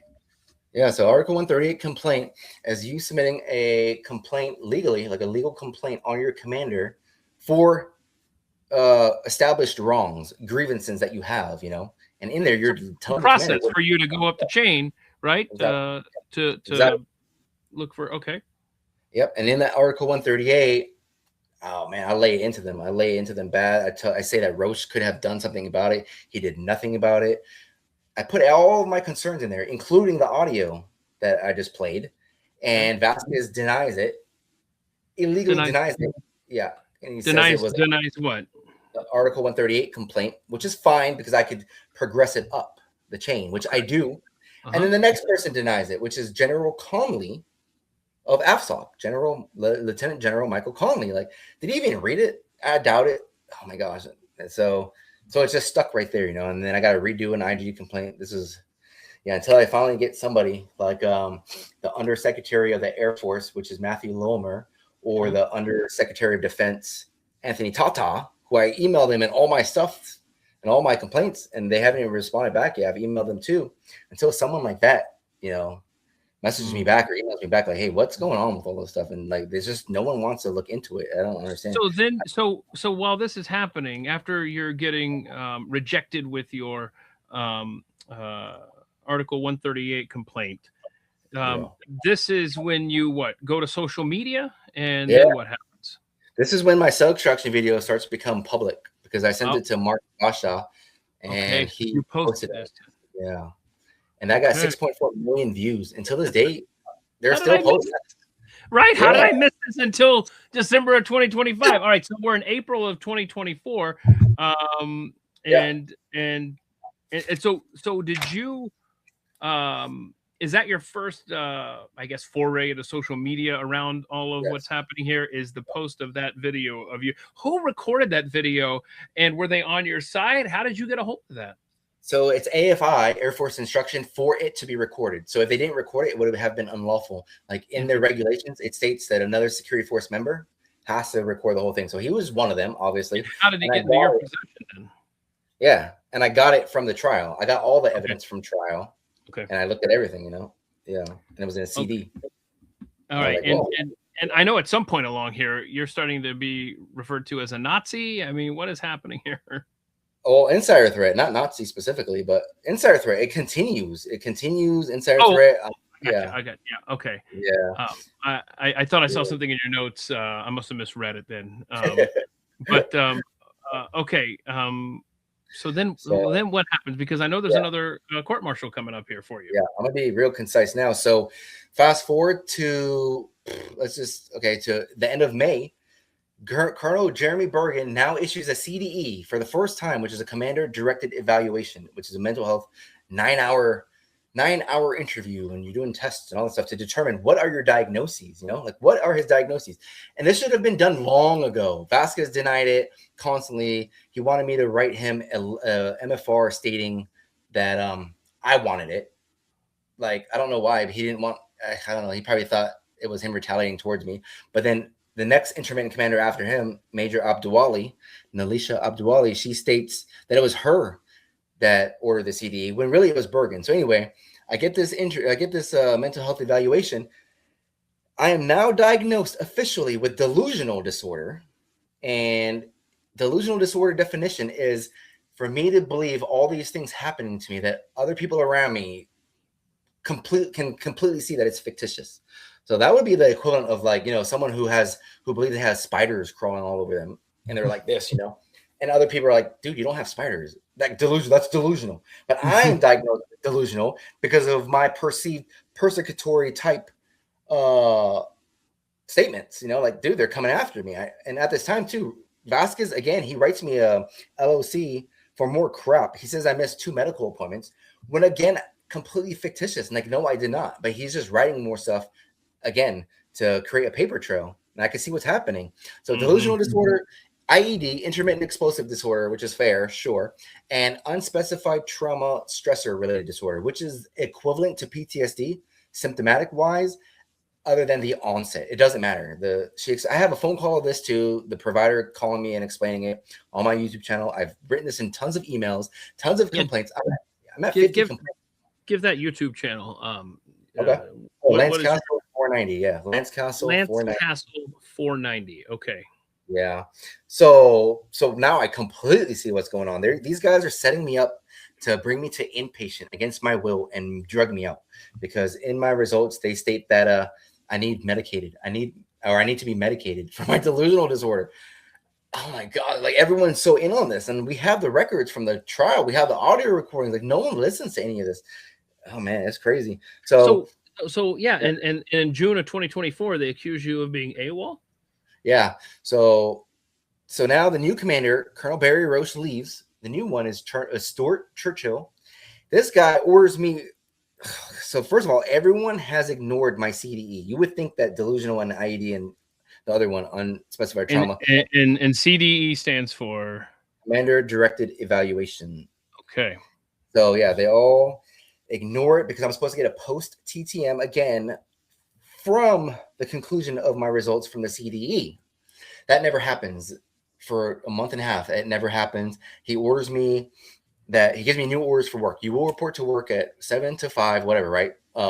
You get 1 hour lunch, but he does not account for anything of my diagnoses. I record the conversation and I ask him, do you even know what my diagnoses are from the CDE? And all he knew was IED. He's like, I think IED. I was like, yeah, that's one, but he didn't know the rest. So now he's giving me unlawful orders because he has now shown me that he's not aware of my mental health diagnoses, you know. Like, I don't understand. So not only that, and then he orders me to no longer be able to video record or audio record on base unless I have his explicit permission. But how am I going to get permission? I don't have his number. Oh, you Yeah. have his number. But so that goes back to what we were discussing earlier, right? Where the state law applies there, but unless there's a specific order preventing that. Right. Of which he then admits on the stand that he thought I was recording and posting everything to social media for my own protection. So it's not like I was doing it to be defiant or rebellious. So, yeah, it's a lot of contradictions. So at this point, I'm like, I cannot go on a base anymore because I'm being set up to be rearrested or brought to inpatient. So I texted the wing commander, which are in the documents, but we're running out of time. And I told him, sir, like, you guys are retaliating against me. I mean, there's no way I can go back to base unless my TTM happens, you know, all that stuff. And he's in on it too. I'm telling you, like, this, like, I just keep going to their, oh man, it's like a criminal mastermind chain. So anyway, after 2 weeks, the cops come to my house, arrest me, of which I'm compliant. Thank goodness for that. And when is this arrest? Yeah, this is July 19th now of 2024. Okay. And I'm brought to a civilian jail in Portales, New Mexico for a month, over a month actually. I get abrupt stoppage of all my medications, blood pressure medications.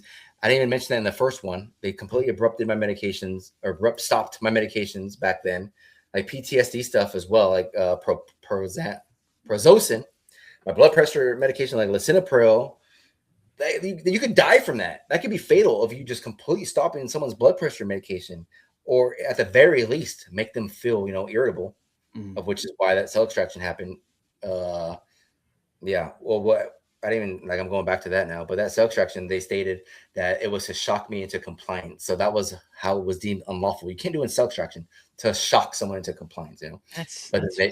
They stated in the paperwork it was all from me being non-compliant, flipping my furniture, the bed around and stuff like that.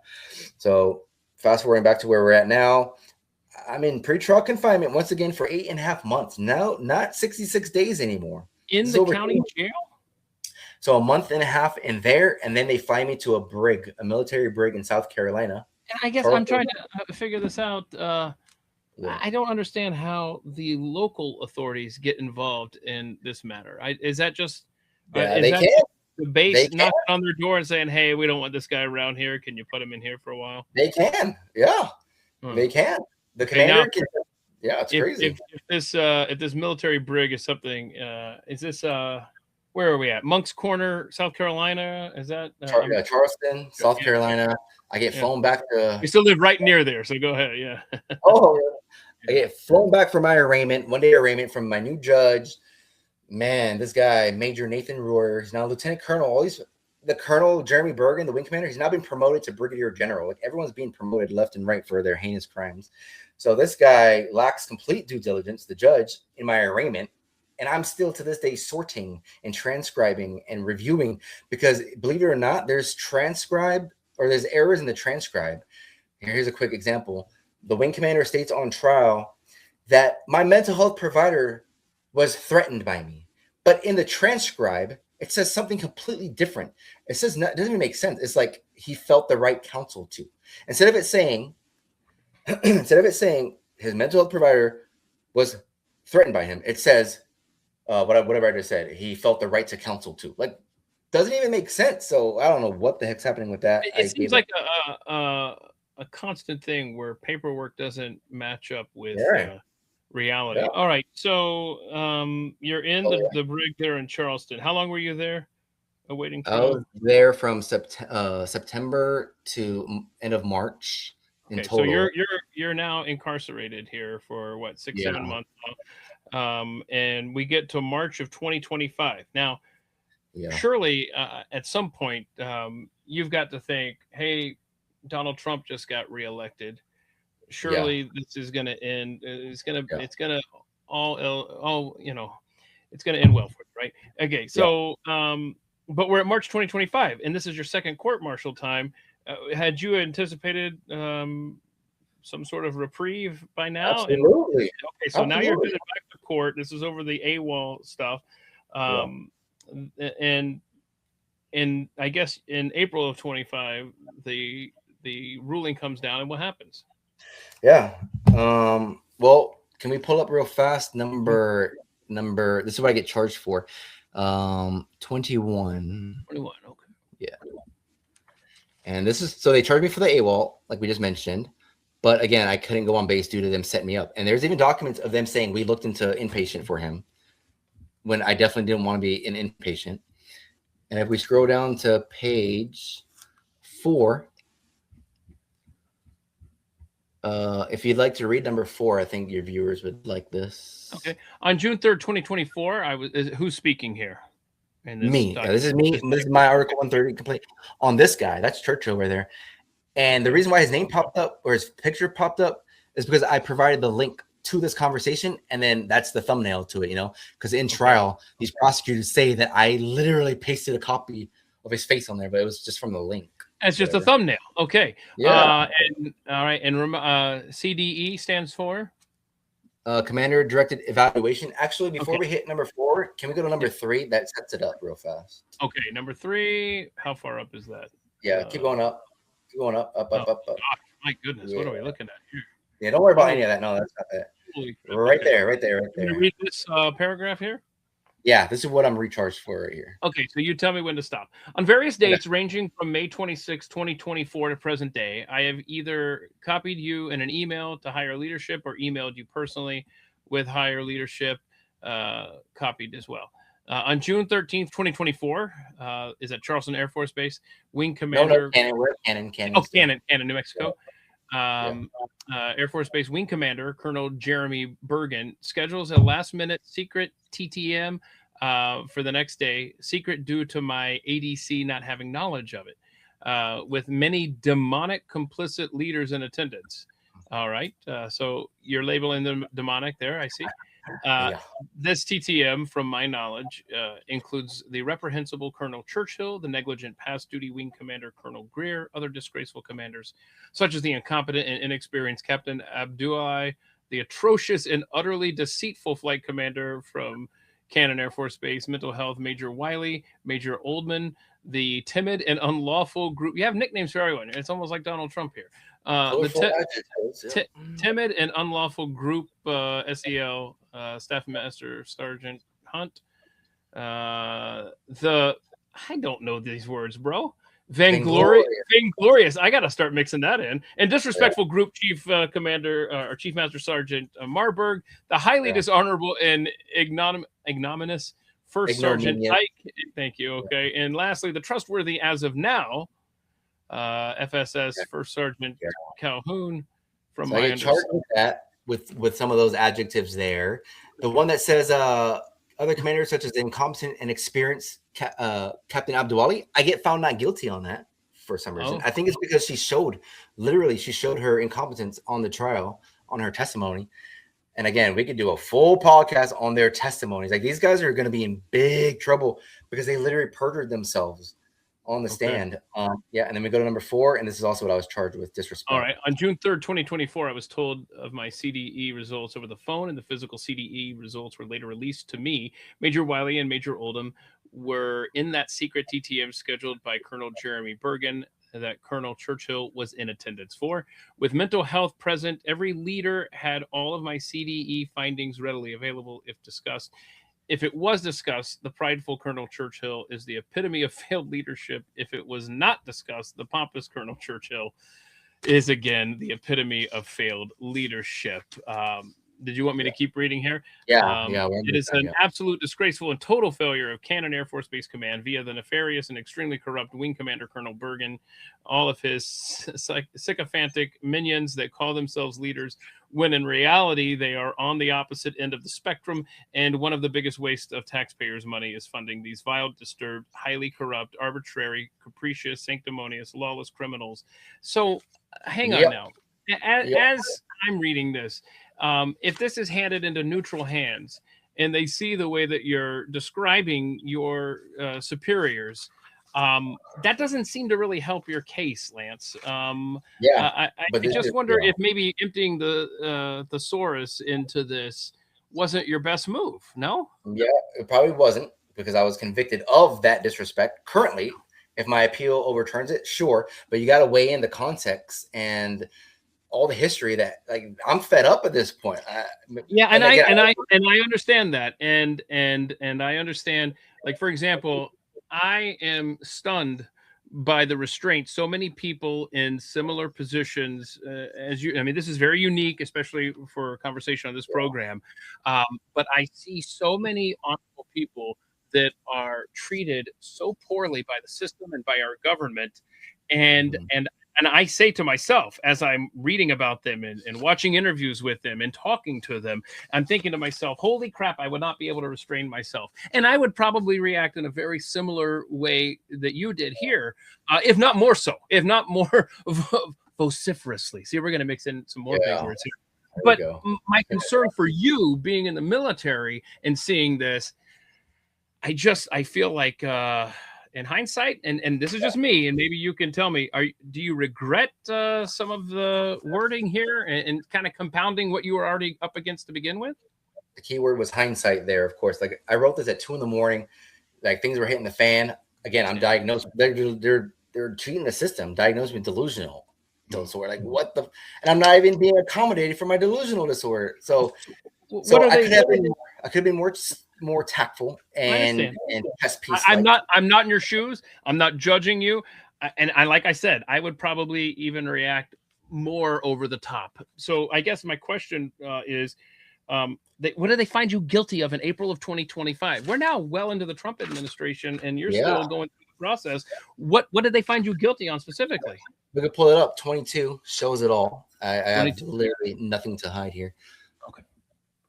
Yeah, so to answer your question, I do not regret it. I don't, because it's true, first of all. And not only, so that was before, I wrote that before they heavily perjured themselves on the stand for the second trial. So, like, this is, I literally prove what they're acting like, like lies across the board. And they're lies because they can't keep their story straight. And only I can understand, like, the level of sophistication that they've brought onto themselves with their testimony. And this is why we're still in the same process. So how many charges are in this document that I'm scrolling through that was the judgment came down in April 2025? 4 charges. Okay. So I just quickly scrolled through the first 3 and I saw not guilty on all of them, correct? Oh no, that was your plea. I'm sorry. That was your plea. All right. Yeah. So what happened? I was hoping the judge would have found me for it to have been extenuating. Okay, like, let's say I called him all that, and then it was found out, this is a hypothetical, and it was found out that the Wing Commander killed my freaking mom or something. Okay, am I still going to be convicted of calling him completely incompetent and utterly corrupt if it was found out that he killed my mom? Probably not. And again, that's what I'm talking about. Like, I'm using a drastic situation here.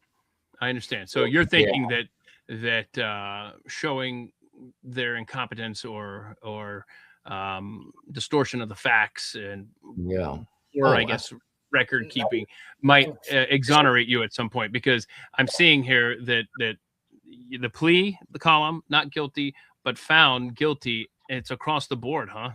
Well, this is Judge Royer, and again, there are different judges. There's different there's different police officers. There's good cops, there's bad cops, right? There's good people, there's bad people. There's high integrity people, high or not high. This judge is bad. This is bad. I'm dedicate 2026 to prove this. I have all the evidence within the testimonies, within everything within my record of trial. Like, he lacked due diligence. I wrote him a DOD IG complaint before my trial. I wrote him a cease and desist. My own judge. Nobody does that. And I asked my civilian defense attorney, Dan Conway, in all your 20 years, have you ever heard of anyone doing that? He's like, no, you're the first. So in 20 years, he's never had a freaking defendant write a judge a complaint before his trial. So the fact that I did that could show the perception of Judge Royer having a bias towards me. It's called judicial bias. And the answer is yes. He should have recused himself, which he did not.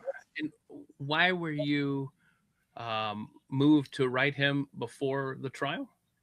Because he condoned the unlawful pretrial confinement for 8.5 months. He should have released me like the first judge had. And recused himself.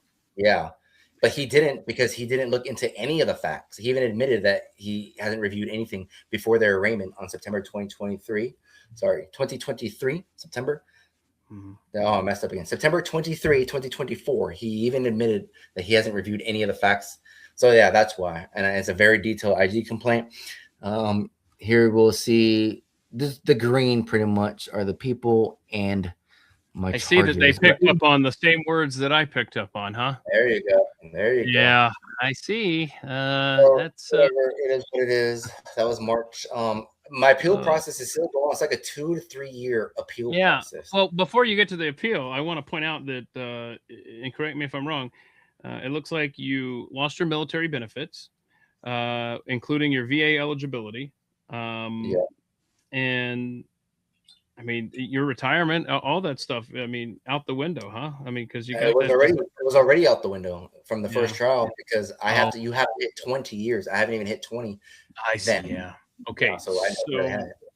So that was in April, and then what happened was you went to apply for that job, and you saw that they didn't properly list you as being found not guilty at the first court martial. Yeah, so where does everything stand now, bro? Yeah, so that's where we left off at. To be continued. My appeal attorney has still not reviewed my record of trial. I had 2 appeal attorneys. I fired both recently. I fired both due to one civilian attorney not wanting to touch IAC claims, which is ineffective assistance of counsel claims, on my civilian attorney, who he works for. So I have to fire him and have all the evidence of that. And I fired my military one due to her not even knowing what a RCM 917 motion is, which is lack of evidence from my first trial. I explained those dispositions to her, and she was like, well, they can do that. And I called in, she was completely wrong, because I called another civilian attorney, Don King, and he was like, that's completely wrong. So her name's Captain Stanford Olga, and I looked at her Facebook.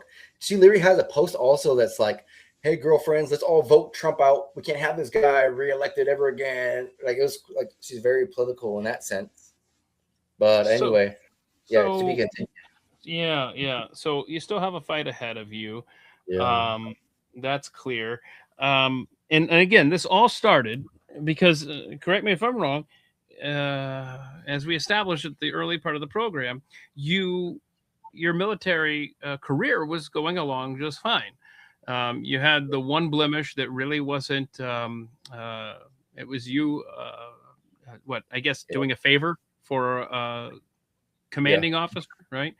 Someone that you answered to on changing a PT score. Other than that, it was clean 17, 19 years of service, right? And then the COVID vax comes along, you refuse to get it. And then before you know it, your world is rocked and everything spirals out of control to the point where you're now dishonorably discharged. And found guilty at a court martial for this disrespect stuff.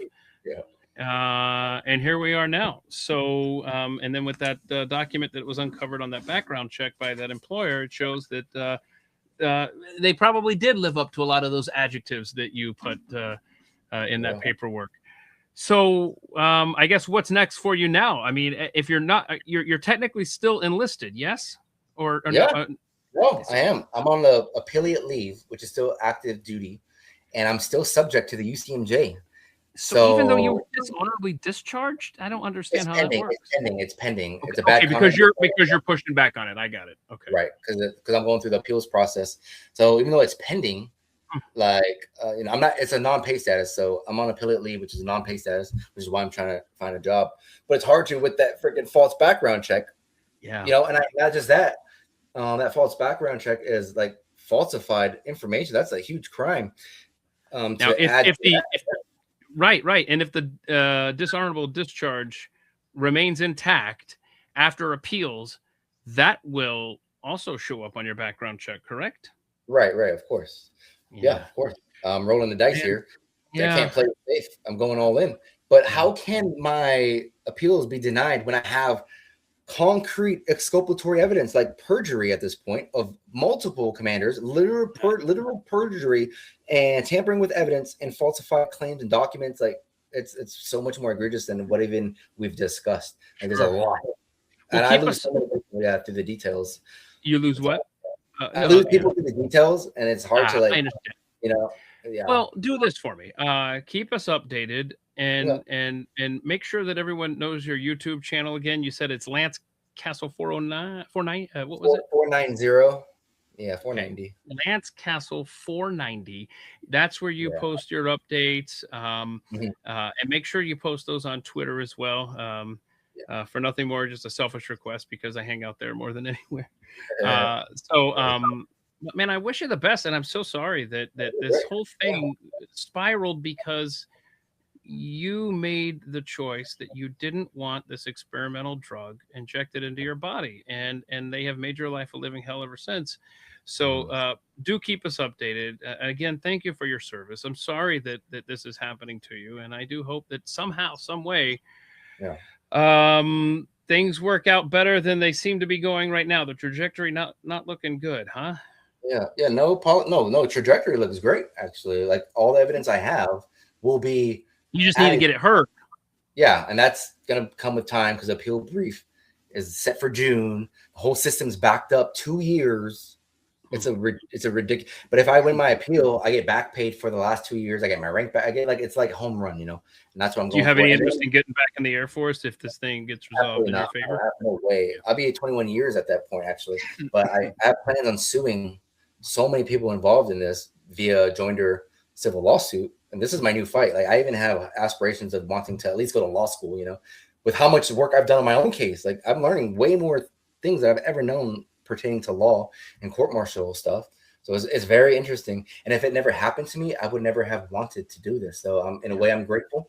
I'm grateful for this. I get to go on shows like yours and explain the corruption of everyone. I have zero fear about any of this stuff if they kill me due to this, because not just ranks and careers are going to be ruined. Like, my minimum goal for them is to be court-martialed, and that's coming. And when they're court-martialed, and if the day ever comes where they're actually sentenced to jail, what a day accountability has had. Oh my gosh. Yeah. Well, I wish you the best. We all do. And like you saw there, Sandra echoes my sentiments. We'll keep you in our prayers. Lance Castle, thank you so much for making time today. Please do keep us updated. Okay, sir? Thank you so much. Thank you for having me, sir. Absolutely. And thank y'all for joining us here on At the Mic. We will see y'all 22 hours from now on the Friday live stream. Like I said, full house, whole gang will be here, and we'll see you then here live at 3 p.m. Eastern on X. Until then, please be safe, everybody. God bless.